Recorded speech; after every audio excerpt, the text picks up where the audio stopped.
Everyone, it's Dr. Campbell, and today I'm going to provide you with an orientation to the ICD-10 CM manual.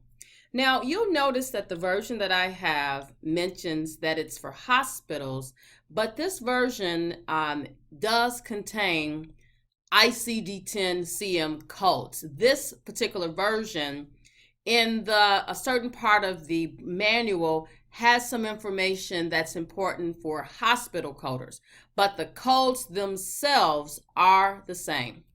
All right, so let's begin, and I'm going to jump right over to an area that I believe is near and dear to my heart, and those are the ICD-10 CM official guidelines for coding and reporting. The guidelines are really one of the heartbeats, if you will, of the ICD-10 CM coding process. If you don't know your guidelines, guys, it could be pretty difficult to assign the ICD-10 CM codes. The guidelines themselves are divided into 4 sections, and they actually begin on page 1 of the manual. And let's scroll down so you can see that. Coding guidelines, page 1. So guys, in a separate video, I've actually broken down these guidelines. And actually, when I say a separate video, let me rephrase that. Oh, there's about 25 videos that I have that are focusing on the guidelines themselves. And so today, we're not going to look at guidelines. Today, we're going to talk about proper usage of the code manual. And of note, you're going to hear me refer to guidelines throughout this process. So I'm going to go past the guidelines, and I'm going to go over to the process, or the place, I should say, where the coding process begins. And the coding process begins in the alphabetical index. Now, let me give a disclaimer. The alphabetical index actually has 4 parts. Now, let's say that again.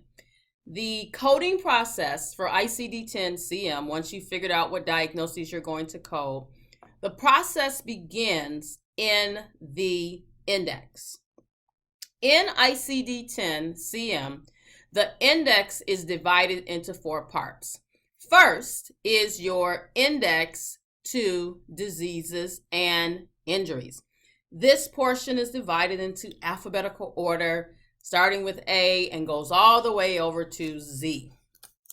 The second part of the alphabetical index, and if you notice, I am turning the different pages. The next part is known as the neoplasm table. And just like the alphabetical index, the neoplasm table is in alphabetical index as well. All right, guys, the third portion of your ICD-10 CM alphabetical index is your table of drugs and chemicals. And guys, your table of drugs and chemicals is also in alphabetical order. And then the last part of the alphabetical index to diseases is the portion that is known as the index to external causes. And likewise, guys, this index portion is in alphabetical order as well. So let's review. ICD-10 CM coding manual, very beginning, we have our guidelines. Immediately after that, you have the alphabetical index to diseases. Immediately after that, the alphabetical index is divided into 4 parts. Part 1 is your index to diseases and injury. Part 2 is your neoplasm table. Part 3 is your table of drugs and chemicals. And then part 4 is the external causes index.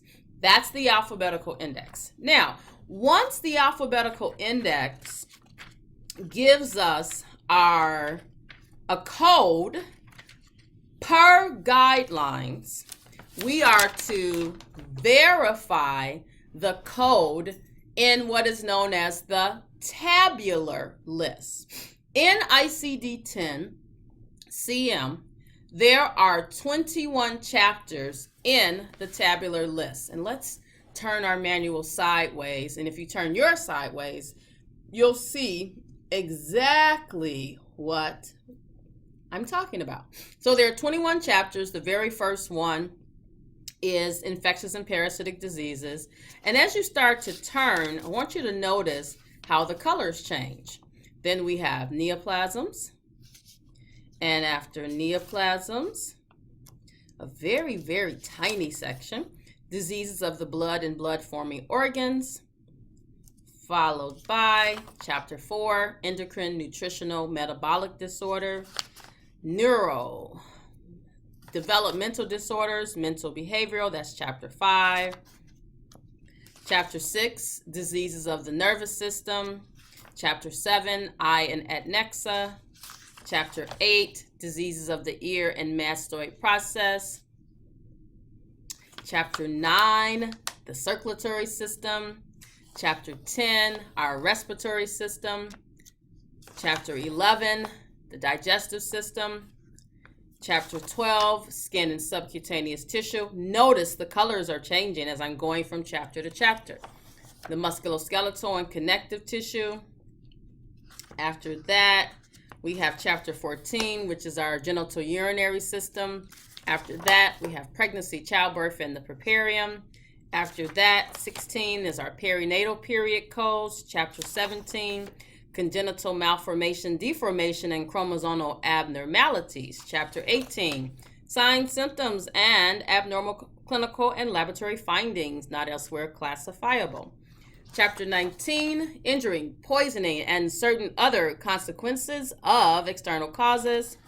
And Chapter 20, our external causes of morbidity. And then lastly, Chapter 21, which are the factors influencing health status and contact with health services.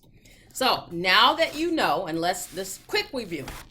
So 3 parts of the manual that I've shown you. So first, I have pointed out the guidelines.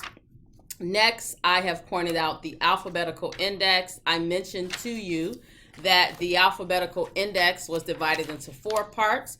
Those 4 parts are the index to diseases and injuries, followed by the neoplasm table, followed by the table of drugs and chemicals, followed by the external causes index. That's your 4 parts of your alphabetical index. And then the second portion, which is your tabular list, you know, has 21 chapters.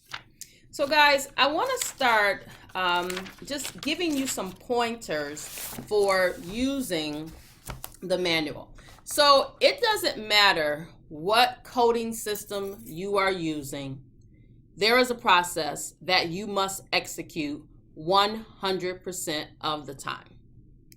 So for purposes of our example, I want to use a main term of diabetes. The first thing I want you to notice is that the main term of diabetes is in bold print.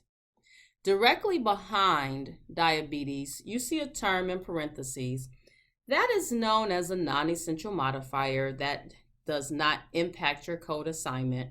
And then immediately behind it, you have what's known as a default code. Let me just give a disclaimer. In my guidelines videos, I actually talk about what's a default code. So the next thing I want you to notice with the alphabetical index are 2 gray lines. Now let's see if we can kind of zoom in. Okay, and I want to touch the screen, but I want you to see directly under the first term under diabetes with That's where the first gray line is.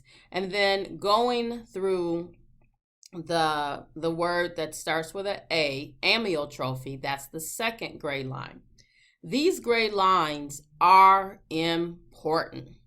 The first gray line, which is directly kind of like a little bit to the right of the main term, that is what separates the main term from the subterm. So diabetes is the main term, and my subterm is with. Okay, now under the term with, you see all of these options, but notice they're indented over just a little bit more, and they're in alphabetical order. Now, as we go through, and I'm going to follow with all the way down. So all of those are diabetes with, all right? Now, if we keep going, I'm on the second column of the same page. Notice with is still there. And then after with, notice how on the first gray line, we have brittle. Under brittle, we have bronzed, complicating pregnancy, dietary, due to these options here, and then due to drug. So I wanted to give this example because with diabetes, for example, there are 5 types of codes. And so indexing your term is going to be critical in ensuring that you're picking up the correct code. And I'm going to show you why. So remember I mentioned amyotrophy earlier? Diabetes with amyotrophy, notice that says E11.44. But guys, look over here.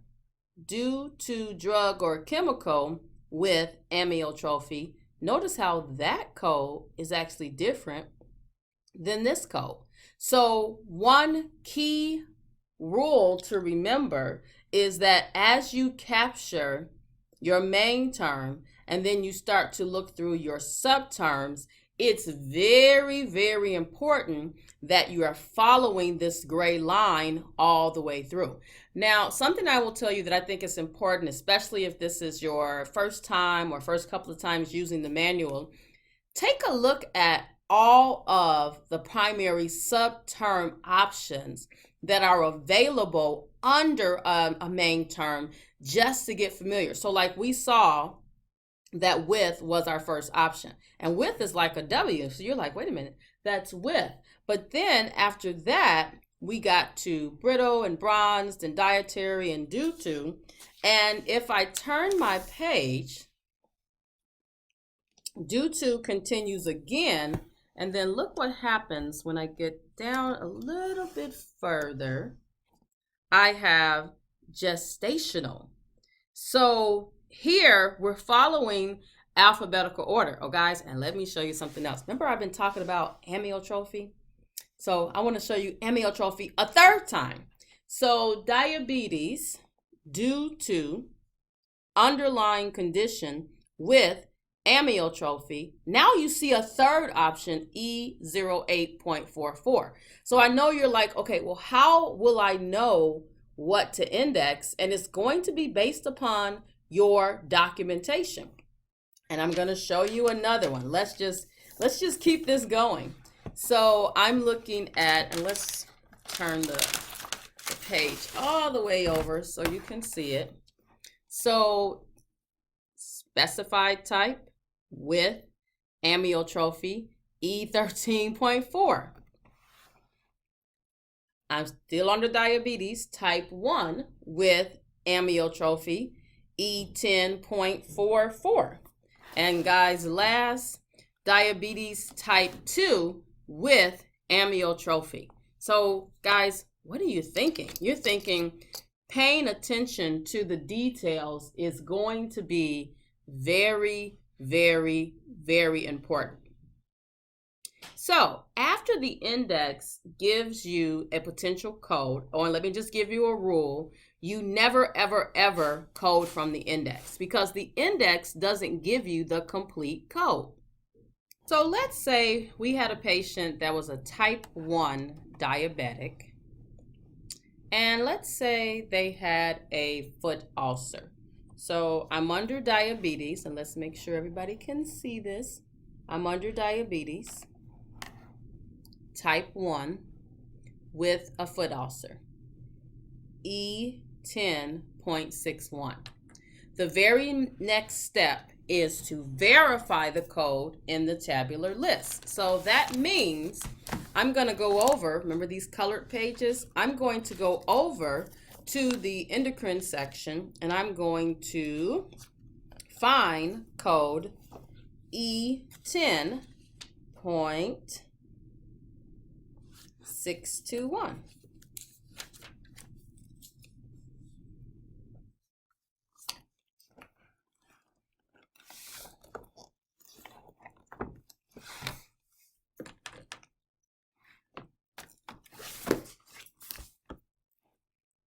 All righty. So first things first, I want you to take notes of the different notations that you're seeing in the manual. So number one, I want you to notice we came to look at E10.621, but I want you to notice that there are some words in green.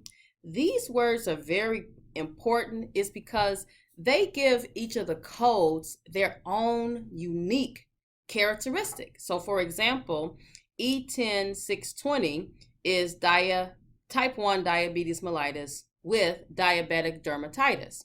Then you have the code we were looking at, E10.621, which is type 1 diabetes with foot ulcer. E10.622, type 1 diabetes with other skin ulcer. And then notice E10628, that's type 1 diabetes with other skin complications. So we have come to verify E10.621, and it does indeed say type 1 diabetes with foot ulcer. But I want you to notice that there is a note under E10.621 that says use additional code to identify the site of the ulcer, and it gives you two options, L97.4 with a hyphen behind it that lets you know that that code is not complete, or L97.5 with a hyphen behind it, which again lets you know that that code isn't complete. So let's pause for a second. If we would not have verified this code, we would have missed the fact that an additional code was needed. And guys, that's the reason why coding guidelines tells us that we must verify our code in the tabular list. So we're not done yet because we now have to pick up one of these two codes. So I am going to turn over to L97.4 and L97.5.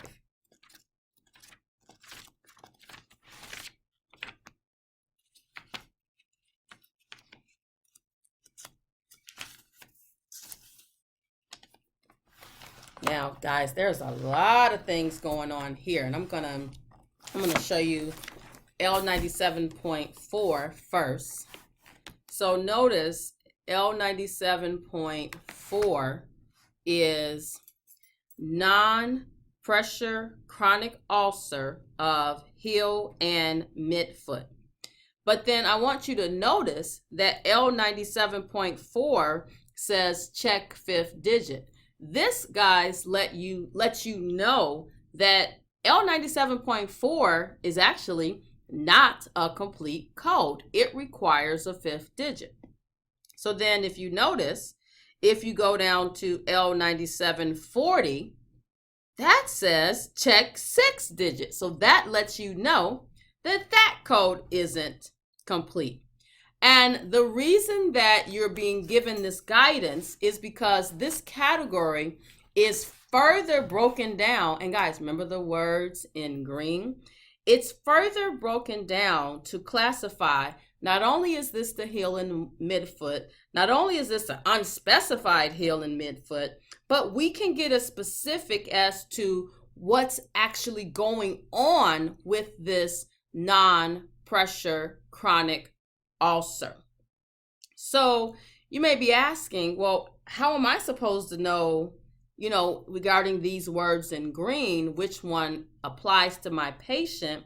Well, guys, it's going to be based upon what is actually documented in your medical record. Now, I know some of you may be thinking, what's this other stuff right here? Well, in each manual, at the very bottom, there is always a little grid that tells you what the symbols mean, and it's across each page. So I encourage you to take a look at that.